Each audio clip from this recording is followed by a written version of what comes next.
Анталияда йөрибез. Әз генә кофе эчәс килеп китте. Без инде моны Мерсин, Алания шәһәрләрендә күргән идек. Торговый центрларга кергәч, телефон сата торган магазиннарга кирсәгез, анда шундый кофе машинкалар тора. Кофе машинкалар. Шундагы эшчеләрдән сорарга мөмкин. Я инде аңласагыз, без кар аңладык. Үзебез килеп, үзебез шулай кофе ясап эчәбез. Рәхәт җыябыз. Хәерле көне барыгызга да.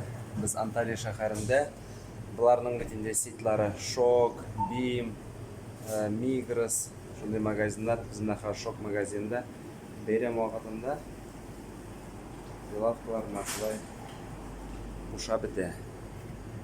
Аларның 10 көн бәйрәм, Корбан бәйрәме. Хәзер менә иртәгә инде уже бетә, эшкә чыгалар.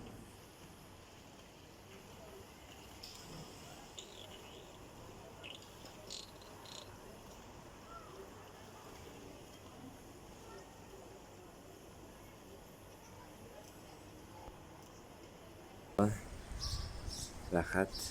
Берәй бик шүтәс килә иде. Монда аста машиналар тора име.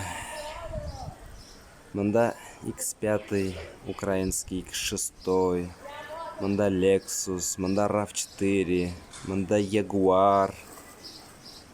Бөтенесе, короче, монда Украин машиналары. Ужас. Украиннар рәхәтләнеп яталар монда.